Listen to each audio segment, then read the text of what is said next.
नमस्कार, आप देख रहे हैं जय न्यूज। मैं हूं आपके साथ प्रियेश पांडे। आप देख रहे हैं कलेक्ट्रेट कार्यालय के सामने इस समय मैं उपस्थित हूं, जहां अगस्त क्रांति मंच के द्वारा कलेक्ट्रेट कार्यालय के सामने बैठकर धरना प्रदर्शन किया जा रहा है। हमारे साथ आप ये जो भीड़ देख रहे हैं लंबी, अगस्त क्रांति मंच के सभी साथी हैं जो कई बिंदुओं के मांगों को लेकर आज अपने स्थापना दिवस मनाने के बाद कलेक्ट्रेट कार्यालय पहुंचे हैं और अपनी मांग कर रहे हैं। आपको बता दें कि पिछले कई वर्षों से लगातार अगस्त क्रांति मंच पीड़ितों की बात करता आ रहा है और आज भी ये अपने स्थापना दिवस मनाने के बाद कलेक्ट्रेट कार्यालय पहुंच चुके हैं। लगातार ये नारेबाजी कर रहे हैं। हमारे साथ अगस्त क्रांति मंच के जो ये लोग दिख रहे हैं, किन बातों को लेकर पूरा आंदोलन कर रहे हैं, इनसे ये भी हम जानने का बात करेंगे। लेकिन आपको बता दें कि लगातार कई वर्षों से ये आंदोलन चल रहा है। अगस्त क्रांति मंच के जो ये साथी हमारे साथ मौजूद हैं, अब हम इन्हीं से बात करेंगे। इनमें पूर्व विधायक लक्ष्मण तिवारी भी आज अगस्त क्रांति मंच के स्थापना दिवस में सम्मिलित हुए थे और वो भी पैदल मार्च करके कलेक्ट्रेट कार्यालय आए हुए हैं। अभी तक कलेक्टर महोदय अपने गेट से बाहर नहीं निकले हैं, फिर भी ये सभी कलेक्टर के आने का इंतजार कर रहे हैं और जमकर नारेबाजी कर रहे हैं। आपको बता दें कि हजारों की संख्या में जो भीड़ इकट्ठी हुई है, कई मांगों को लेकर हुई है, जिसमें क्षेत्र की ज्वलंत समस्याओं सहित कई मुद्दे हैं जिनको लेकर ये कलेक्ट्रेट कार्यालय पहुंचे हैं। लेकिन कलेक्टर साहब अभी तक अपने कार्यालय से बाहर नहीं निकल पाए हैं। इन्हीं मांगों को लेकर अब ये अड़ गए हैं और कलेक्ट्रेट के सामने धरने पर बैठ गए हैं। अब देखना ये दिलचस्प होगा कि कब तक कलेक्टर साहब बाहर आते हैं और इनकी मांगों को, इनकी जो मांगे हैं उनको सुनते हैं और उस पर निराकरण करते हैं। हमारे साथ जुड़ चुके हैं पूरे कार्यक्रम के संयोजक, जिनके नाम से अगस्त क्रांति मंच के संयोजक कहे जाते हैं, कुंज बिहारी तिवारी जी, और इनके साथ ये पूरा काफिला आप देख रहे हैं। इन्हीं से डायरेक्ट जुड़ते हैं और पूरी जानकारी लेते हैं। सबसे पहले मैं इस भीषण बारिश में आए हुए क्रांतिकारी साथियों का धन्यवाद देता हूं और दुर्भाग्य है कि जिस व्यक्ति ने शपथ ली हो कि सुख दुख हो, मैं इस नौकरी को जब ज्वाइन करता हूं तो शपथ लेता हूं कि मैं आपके सुख दुख में साथ रहूंगा। तो साथ क्या रहेंगे, दरवाजे पे मालिक बैठे हैं और नौकर अंदर मजा ले रहा है। ये कौन सा न्याय भाई? कहते हो कि हम लोक सेवक हैं, तो क्या लोक में ये जो जनता खड़ी है लोक में नहीं है, परलोकवासी हम थोड़ी है। परलोकवासी तो भूत कहलाते हैं। तो छू के देख लीजिए, हम जिंदा हैं, हम भूत नहीं हुए, न परलोकवासी हैं। और अगर जो हमको बोलता है कि हम परलोकवासी है तो उसका श्राद्ध करने की भी क्षमता हम रखते हैं और यही पिंडदान और श्राद्ध दोनों करेंगे। और देश आजाद हुआ था बलिदान से, आजादी ऐसे नहीं मिली है। लेकिन जो गोरे अंग्रेज थे चले गए, वो अपनी नाजायज औलादों को छोड़ दिया। उनके शोषण से, अत्याचार से आजादी के लिए हम अपना बलिदान देंगे। और जब मैं बलिदान हो जाऊंगा, भगत सिंह चंद्रशेखर पूजे जाते हैं ना, एक वक्त आएगा कि मेरी भी पूजा होगी, हमको पता है, लेकिन अभी नहीं। मुद्रिका खोल के और सुनिए, अब या तो यहाँ से पुलिस हमें थाने ले जाके जेल भेजेगी और नहीं कलेक्टर साहब ज्ञापन लेंगे। अब कुंज बिहारी यहीं लेट गया तो लेट गया। तो ये इनका पूरे मामले पर कहना है कि जले हैं।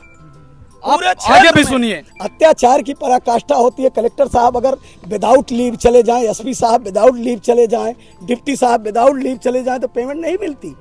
20 ट्रांसफार्मर 6-6 महीने से जले हैं। कलेक्टर साहब डी को बुला के पूछे कि जब ट्रांसफार्मर जला है, केबल नहीं है, तो बिजली का बिल कैसे भाई? अगर करंट नहीं है, आप होटल में जाते हो, खाना खाते हो, तब पेमेंट करते हो, बिजली नहीं दे रहे हो, बिल के नाम पे लूट रहे हो, ये कौन सा अत्याचार है? जेल भेज रहे हो। मतलब आप अराजकता एक लोकतंत्र के देश में। यहाँ तो किसान सामान बेचता है तो पैसा, आप श्रम और नॉलेज बेच रहे हो। आप नॉलेज था आपको तो आईएएस बन गए, नॉलेज था तो आईपीएस और एसआई बन गए। यहाँ किसान बिजली खरीदता है और जब बिजली नहीं तो उसको भुगतान कैसे? यहाँ राजस्व का महाअभियान चल रहा है। कलेक्टर साहब मगा ले नई गढ़ी का लोक, इसमें सिटीजन चार्टर में है, लोक सेवा से प्रकरणों को मगा ले। 2-2 साल से सीमांकन नामांकन के प्रकरण पड़े हैं। धिक्कार है ऐसी व्यवस्था पे कि सरकार सिटीजन चार्टर बनाई है और 2-2 साल से अपने जो नियम निर्धारित हैं बाप मर गया, बेटे का नाम बरसाना नहीं हो रहा। दूसरा, कलेक्टर साहब ऐसी व्यवस्था करें कि मैं कुंज बिहारी हूं, अब कुछ किसी ने श्याम बिहारी मेरा लिख दिया, अब मैं उसके लिए भटक रहा हूं। नहीं लिखा, मैंने तो नहीं लिखा है कुंज बिहारी से श्याम बिहारी, राम से रमा लिख दिया और उसके लिए बोल देंगे कि जाओ अपील करो। एक गांव का गरीब जो नई गढ़ी नहीं आ पाता, वो एसडीएम कार्यालय अपील करना इतना आसान है। किसने राम को रमा किया, उस पर कार्यवाही आखिर क्यों नहीं हो रही? ये व्यवस्था कब सुधरेगी? और सबसे बड़ी हमारी तो मांग है कि कलेक्टर साहब, छोटा सा जिला है, आशा बनी थी कि छोटा जिला है, गौशालाएं केवल नई गढ़ी में 11 बन के तैयार हैं।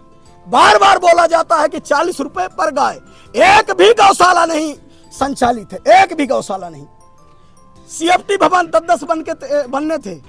आप बोलते हो कि बिल्डिंग गिरा दो, जो भ्रष्टाचार करके करोड़ों रुपए कमा गए वो बिल्डिंग गिरा के और आप झरझर दिखाओगे, उसका जिम्मेवार कौन? जिसने ठेका लिया था और वो हैंड ओवर विद्यालय भवन नहीं हुआ, वो देवरी का भवन आज तक नहीं हुआ, वो जिलानी और जोराउट का बड़ा बड़ा 50-50 लाख का भवन हैंड ओवर नहीं हुआ और गिर रहा है।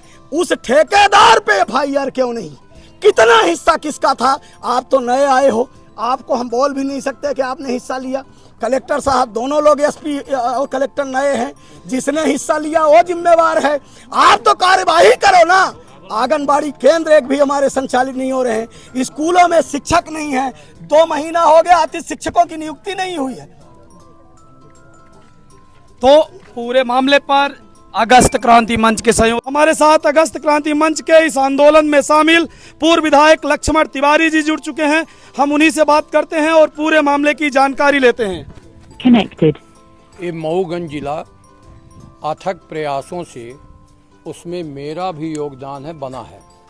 अगस्त क्रांति मंच, जिसके संयोजक जुझारू नेता कुंज बिहारी जी हैं, लगातार आज 4 वर्षों से अत्याचार, अनाचार, दुराचार, शराबी, नशाखोरी और चाहे एमपीवी का प्रकरण हो, चाहे और जिला पंचायत का प्रकरण हो, लगातार कर रहे हैं। ऐसा लगता था कि प्रशासन इसलिए इग्नोर करती रही कि इनके साथ या तो कोई बड़ा आदमी नहीं है या इनके साथ कोई पूर्व विधायक नहीं है। मैं न्याय की लड़ाई हमेशा लड़ता हूं, पर अगस्त क्रांति मंच हमारी शाखा है और इसलिए कि न्याय की बात करते हैं। हम लोग इसमें आए हैं, आज चेतावनी देने आए हैं। और जो मऊगंज के पुराने लोग हैं 1 दशक पहले, वो जानते हैं लक्ष्मण तिवारी क्या था। अगर यहाँ ठीक से अब भ्रष्टाचार, हमारे घर में पानी, मेरा घर भी डूब गया पानी से, हमने नहीं किया, इनसे विनती किया, न मैं कलेक्टर से विनती किया, न एसपी से किया, न नगर पंचायत में किया। हम तो न्याय की बात करने आए हैं और न्याय की बात कुंज बिहारी वर्षों से कर रहे हैं। ये जनता पागल नहीं है। जो घरों से एक आदमी निकलना बड़ा कठिन था, ये पूरे क्षेत्र के लोग आए हैं। हम तो चेतावनी देने आए हैं कि अगर यहाँ अब कानून का राज नहीं चलेगा और अगर ये दोगलापन का इतिहास चलेगा तो तख्त बदल देंगे, ताज बदल देंगे और बेईमानों का राज भी बदल देंगे। तख्त बदल देंगे, ताज बदल देंगे, बेईमानों का राज बदल देंगे।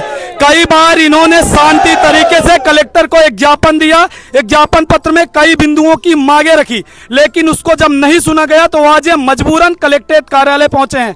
साथ में पूर्व विधायक और जुझारू नेता कहे जाने वाले लक्ष्मण तिवारी भी पहुंचे हैं। अगर ये आंदोलन के बाद भी आपकी बातें नहीं सुनते तो आप लोगों का अगला कदम क्या होगा? मैं लोकतंत्र पर आस्था रखने वाले लोग हैं और लोकतंत्र में सारी चीजें जायज है। अगर किसी की हत्या हो रही है और लोकतंत्र इस बात का आड़े आएगा कि हत्यारे को सजा न मिले तो हम उस कानून को तोड़ देंगे। और जो जरूरत पड़ेगी कलेक्ट्रेट की भी जरूरत पड़ेगी कि अगर कलेक्टर महोदय हत्यारे को सजा नहीं दिलाते, कलेक्टर महोदय बिजली गरीब आदमी को कोई न्याय नहीं दिलाते, तो फिर वही हस्त होगा जो कई जगह हो रहा है।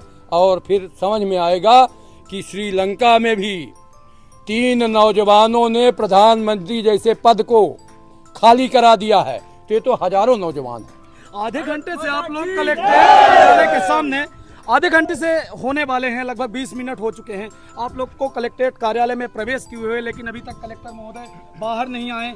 आखिर हो क्या रहा है इस देश में? उनकी व्यवस्था है, उस पर मैं अंकुश नहीं कराऊंगा। अगर उनकी व्यवस्था के नहीं लेना चाहते ज्ञापन तो न लें, उनकी मर्जी है। अगर उनकी बड़प्पन है कि आए हैं हजारों लोग भीगते पानी में, हम इनका ज्ञापन ले लें, क्योंकि कार्रवाई तो कुछ करना नहीं है। ये कोरम पूरा होना, ये मेरे न्यायालय के लिए सारी चीज़ें मजबूत हो रही। वो लेंगे नहीं, अपना कोई एसडीएम किए होंगे तो एसडीएम लेगा, और अगर एसडीएम के नीचे कोई लेने वाला नहीं है तो मैं फिर इन चपरासियों को ज्ञापन नहीं दूंगा, फिर मैं चिप्सा कर दूंगा और फिर डेट निर्धारित करूंगा, और उस दिन देखूंगा कि कलेक्टर के भी कितनी ताकत है, एसडीएम के भी कितनी ताकत है और पुलिस के भी कितनी ताकत है। तो ये थे पूर्व विधायक लक्ष्मण तिवारी, जिन्होंने अपनी बातें